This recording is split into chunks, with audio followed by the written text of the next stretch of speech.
So me and Johnny were in the sauna, and there was this guy in here. And when I walked in, from like before getting in the sauna, something was off. And then I knew something was off because I smelled MJ. But I was like, oh, who in here like smells like that? That's gross, whatever. And then we came in the sauna. And then there was this guy sitting here like calmly. But as soon as we sit down, he starts getting like really inquieto. Anxious, yeah. Really anxious. Anyways, like we were saying, he was getting really inquieto. He was getting really inquieto while we were in there. And I don't know how I can describe this, but I was feeling so uncomfortable. Like my spirit was like how do you say it? Like spirit was really like shaken. I don't know why I felt like nervous. And then because I was asking myself in my mind, I said, if it comes down to it, are you ready for a manifestation like that? Bro. Of demonic possession? Yes. As Christians, that's something that we should be like, we should know basically, right? Like, are you? In that moment I couldn't answer you, but I just prayed like, Lord, if it comes down to it, I pray that you take over and that you give me the authority that, you know, to do this.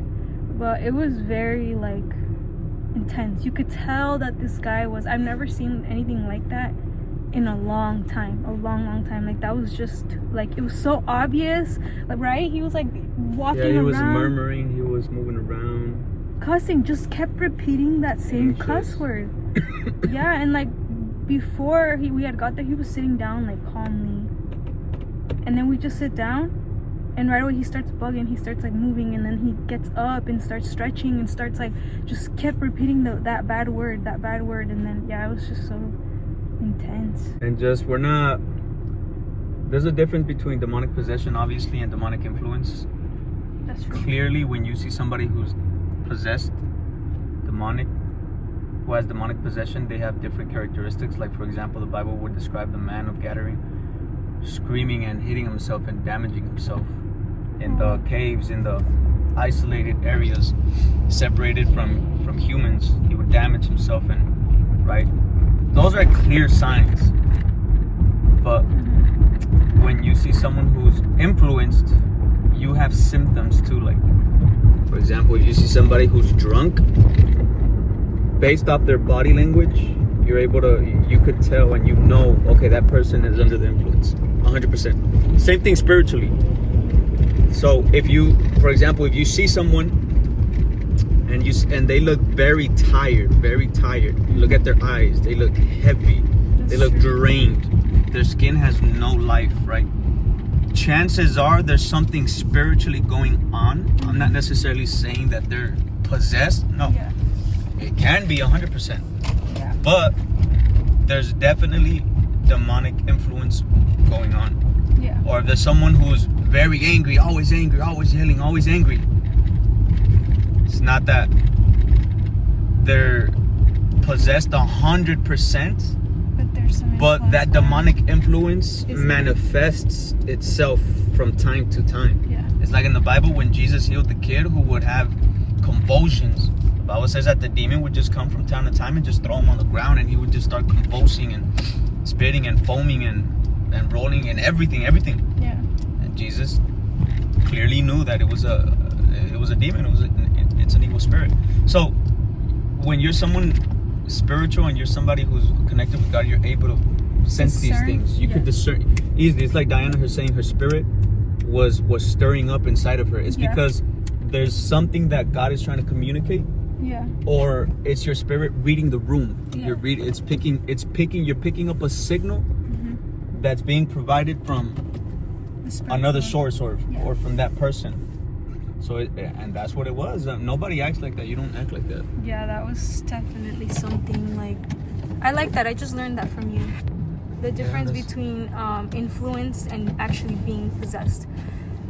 But that was intense. Like, I know that, like, for you to actually witness something like that is very like, well, I mean, in church we have seen that. Yeah. But I mean, the liberations and things like that, you see it. out and about and stuff, that's like a different world. Like that's a different, like, then when you see it in church, because you actually have like backup, you have your pastor, you have those people that are there to back you up. They know what to do, they're the leaders, you know, versus if you're on your own, like, well, are you ready for this if it comes down to it? You know what I'm saying? Yeah. Just because we're Christians doesn't necessarily mean that we have to go into places of darkness and start trying to liberate everybody. It doesn't work like that. Like you start going to Las Vegas and hitting the strip clubs, right? Trying to liberate everybody. Liberation. I think that it doesn't work. It won't even work if the person is not down for it, right? Mm-hmm. Like if they're not ready to close that door and renounce those spirits and bad habits that they're doing or they're having or whatever. How is there going to be liberation? How if they're not wanting it, basically? Some people in the Bible who were healed were people who initiated the conversation with Jesus first. They would go to Jesus. They would yell out, Jesus, heal me, heal me.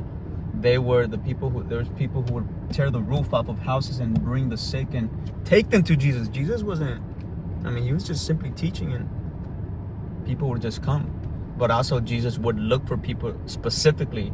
Like you see the Samaritan woman, Jesus specifically went out of his way to go encounter this woman. That's true. And so but she accepted different. Him. She was like, you are the Messiah, right? Like she accepted it.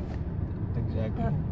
Wow, but that's very interesting. Yeah, so basically what we're trying to get at with that is that one, God has to send you, and because if you enter places where God didn't send you, that's very dangerous. You don't, something could happen and then you end up complaining to God, oh, why did this happen, or why didn't this? God's gonna be like, well, bro, I didn't send you. It's not, you weren't ready for that caliber just yet. You're not ready for that just yet. Most of the times, God, you'll feel that impulse, like, okay, you got to pray for this person. You'll feel it. And when you feel it, it's because even though you don't feel ready or you don't feel prepared, you feel that because God already knows that you are ready. You just don't know yet. It's like if my son, if I know he's capable of playing soccer and scoring a goal, he may not have that boldness or that confidence yet, but I see it in him, and I tell him, you got it, bro. You got it. You can make this goal. You can make this goal because I know you can. We practice all day. You've done this. You've done that. You got it in you. So it's just a matter of putting him into the field and unraveling that skill that he already developed. It's already inside. So you'll feel it. When you feel it, it's because you're already equipped. God already knows that you're ready for that. I love that. And yeah.